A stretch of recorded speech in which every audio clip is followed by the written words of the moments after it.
Dr. Ahmad Al-Fara joins us now live from Khan Yunis in southern Gaza. He's the director of the Maternity and Paediatrics Department at Nasser Hospital. Welcome to the programme. And of course, we've seen now that Israel has renewed its attacks on Gaza, and there are reports that 183 children are among the dead in Gaza in attacks since Tuesday. What are you seeing? Good evening. Thank you for having me this night. In fact, 48 hours, the Israeli occupation carried out a treacherous operation against the civilian in Gaza Strip, which was considered a grave violation of the fragile ceasefire. Actually, this ceasefire was already fragile and was nearly violated 300 times in the last 50 days. The attacks was at the same time by nearly 100 Air Force strike in the same time. This is make a lot of disturbance in the ambulance system to save the injured people. This make a lot of disturbance and a huge disturbance in saving the victims, even martyrs or injured patient to the hospitals. So the totally injured patient up till now is nearly 400 to 500 patients. In fact, the huge number of them is children and women. Nearly 50% of them, they are children and women. You know, this is make you feeling a lot of sad about them. They are a human being attacked at night while they were sleeping in their tents in the evacuated places. I saw a lot of cases came to the hospital. They were severely injured. Some of them has skull fractures. Some of them has internal bleeding, intraventricular hemorrhage.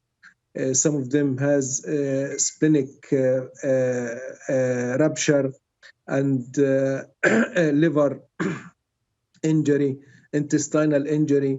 Some of them diaphragmatic injury. A lot of them, they are in the pediatric ICU and in the adult ICU. A lot of them expired within 24 to 48 hours due to the severe injury for them. You know, the weapons that are used in these attacks, I think it is very extremely powerful. Unfortunately, there is no Dr. Ahmed, nothing. Yes.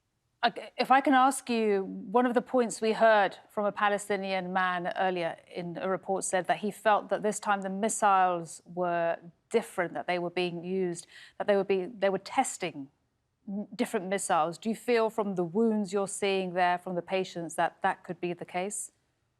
Yes, I totally agree about that. Every time we found variation of the injury and variation of the severity of the injury that caused by the attack for these patients.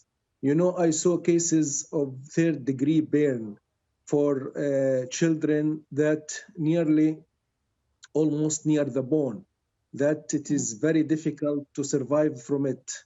I saw shrapnels all over the abdomen that attack the liver and the kidney and the spleen, and they destroyed the intestine, totally destroyed it. I think these weapons are contraindicated, especially because these children and these women and these civilians, they are in a tent. You know, tent, it doesn't need something to penetrate it. What about if we are talking about Air Force strike?